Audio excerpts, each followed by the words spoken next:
Hi everyone, this is Odyssey. Welcome back to my channel. Today we'll be talking about the unspoken language of utang na loob.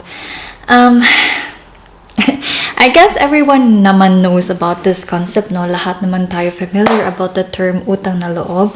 But last month or 2 months ago, I really did research about it kasi I wanted to understand saan ba to nagugat. I wanted to understand how this virtue or trait do affects us as Filipinos.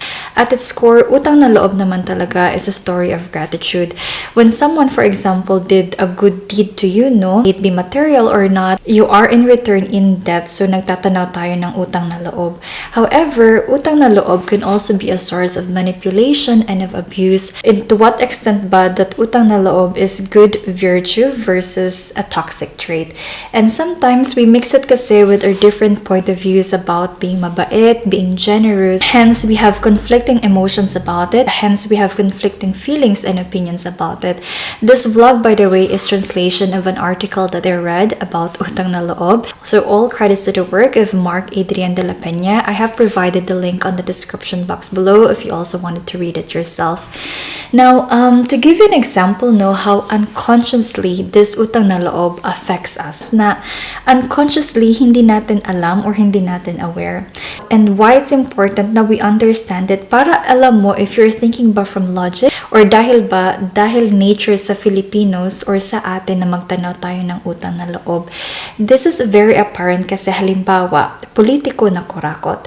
Diba during election namimigay si Kap ng ganito, ganyan. Madalas yun yung binoboto versus someone na mas qualified naman talaga, but because Kap had instilled that utang na loob sa atin, no, to a Filipino voter, mahirap yung i-break until really you did a good deed of bubotohin mo si Kap. All Filipinos have that inside of us na ayaw man natin, but because there was an utang na loob na instilled within us, no, sige na lang. Hence, bubotohin natin sa Kap even though he is less qualified, even though he is kurakot, but because nakapatayo naman siya ng sports complex, nakamigay naman siya ng si Kap na lang yung bobotohin natin. Another good demonstration too of utang na loob is a child-parent relationship. The gift of life naman talaga is the most valuable and unsolicited gift someone can ever have or someone can ever receive. We always say no na magulang mo yan, and for that reason alone, this entails that utang na loob na a child has to his parents. However, let's not forget na the gift of life is really given by Papa God. There are also instances na there was a misdeed done by a parent or a guardian to a child. For example, a children had experienced a trauma or abuse in any form inflicted by a parent or a caregiver. Not fitting to argue magtanaw ka ng utang na loob if the guardian had been a source of pain or abuse to a child. Of course, there may be a story of compassion or forgiveness on the latter part, but it would be on a different story. Another instance too, a child may have developed more utang na loob to a lolo or lola because he or she had seen how his grandparents took care of him. Even though yung parents naman talaga yung nagpapadala or nagbibigay ng financial sustento dun sa bata. Iba pa din kumbaga yung kalinga, iba pa din yung nakikita ng bata. Minsan, no, mas close mo pa si lolo at si lola mo or yung yaya mo just because they are with you during your growing years. Sila yung lagi mong kasama. Now, it's also worthy to mention some terms, no, to help us understand better the concept of utang na loob. One is kapwa, pakikipagkapwa. It's thinking of other people or community other than ourselves. Pakikisama is also thinking of other people other than selves. Have you ever wondered kung bakit laging may tirang isang pirasong ulam sa plato? It's because of this pakikipagkapwa. Baka hindi pa kasi lahat nakakain. Hiya. Now, if you did not reciprocate that utang na loob, you will be viewed as walang hiya. And this is very shameful for us Filipinos. To the extent na one may ask, sino ba yung magulang nyon? Hindi pinalaki ng maayos, ingrata. And sometimes, no, we act through our hiya and not because of utang na loob to ease that pressure na mapahiya and para hindi din natin mapahiya yung pamilya natin. Utang na loob. Utang means credit or obligation. Loob means debt of will. It's that sense of obligation, kumbaga, to return freely the goodwill na you owe to someone. It should be noted though that repaying of utang na loob doesn't always necessarily mean monetary or material thing. It can be in any form like sincerity, praise, service, whatever form it may be. I'm sure we often hear people say no, walang kamatayang utang na loob. True enough, kasi yung utang na loob can be passed on. For example, a good politician may be passed on this role to his son.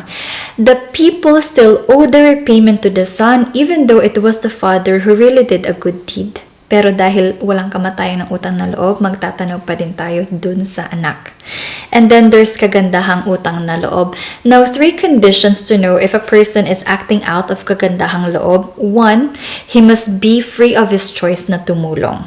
2, should be motivated by feelings of charity, of love, of sympathy, kumbaga maluwag sa loob in other terms. And the 3rd one is the benefactor must not in any way be motivated by any anticipation or reward, meaning hindi obligasyon. Now, how this affects us and why it is important for us to know about it and to understand our emotions about it. 1, the nature of the deed, or the greater the amount of gift, the greater the moral debt the recipient owes. Pag malaki yung naibigay, mas malaki yung utang na loob natin towards another person. A politician, again, another example, being voted kasi nakapagpatayo ng sports complex versus a politician na nag-distribute lang ng relief goods. We miss to acknowledge yung character mismo ng isang tao and instead being blinded because of the amount of the gift that we have received.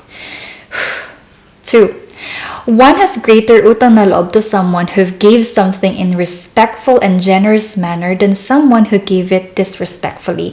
Halimbawa, a friend of yours, no, yung sinumbatan ka ng mga nagawa sa'yo or naitulong sa'yo, I don't think that you would feel good about it. He or she may really have helped you a lot, no? Sobrang dami niyang naitulong sa'yo. But because it was a sumbat, it disregard the conditions of kagandahang loob. Hence, you would not feel the need na magtanaw ka ng utang na loob. 3rd, the sense of utang na loob increases with intensity by the more they are helped by the generosity and goodwill. This also affects yung closeness ng relationship mo from someone. For example, a parent or child na may close relationship versus na saktuhan lang. A parent, halimbawa, no, na very open sa feelings niya, na maya-maya, anak, kumusta ka dyan? Anak, I love you. Anak, may kailangan ka ba? Anak, anong maitutulong ko sa'yo? Versus a parent na, pesteng buhay naman to. Simula ng pinanganak, ang dami ko ng problema sa buhay. So, mga learnings about utang na loob. Utang na loob is really a good Filipino trait, no? Kasi talaga naman, it creates that bond of friendship and helpfulness towards another person or sa kapwa natin. But the conflict arises when that utang na loob hinders freedom by creating a sense of obligation and dependency rather than goodwill. Politicians use this trick or bribe kasi alam nila na likha sa Pilipino na magtanaw ng utang na loob. Another, for example, when the children had become a successor to their parents. Children become parents to their own children but not the other way around, not to their parents. Kumbaga, it's only fitting for a child to support their parents when need arises. Halimbawa, may emergency, nagkasakit, matanda, etc. It's totally different story. However, there are also some stories, no? Halimbawa, a father na napagtapos na yung panganay would ask the panganay na siya na yung magpaaral sa mga kapatid niya in a means or a way na pagtanaw ng utang na loob, forgetting sometimes that parental role. Helping together as a family is a different story versus just handling over that role. Kumbaga, there's a difference between a parent na nagkasakit or matanda na hindi na kaya magtrabaho versus someone na tinakbuhan lang yung obligasyon sa pamilya. And now, I do believe there is healing on how we approach that utang na loob. I don't want to inflict more hate about it, but I really want us to understand how we feel about it and our emotions towards it. Before you vote a politician, for example, are you really thinking from logic or dahil ba may utang na loob ka? As a friend, as a parent, or as a child, pag may nagbigay ba sa'yo, are you taking it gratefully or kumbaga padabog na parang, Ano, eto lang, kulang to. Do you also give based on maluwag sa loob or dahil ba naghihintay ka ng kapalit? Or are you also operating dahil lang ba sa hiya? Is someone dependent on you ba to the extent na abuse na siya or dahil lang ba tulong kasi may emergency? Sometimes, no, we also neglect to be accountable on our own life and expect all the help from another person and just use the term utang na loob. Now, I also wanted to hear your thoughts about it. It's very broad, but I hope it shed off some light what we feel about that utang na loob. Bakit magkakaiba-iba yung opinion natin about it? I also wanted to point out that utang na loob is not a toxic trait if it's coming from a place of kagandahang loob, of love and goodwill, and not from obligation and expectation. I'm sending you light and love. This has been Odyssey, and I hope I'll see you on the next. Cheers!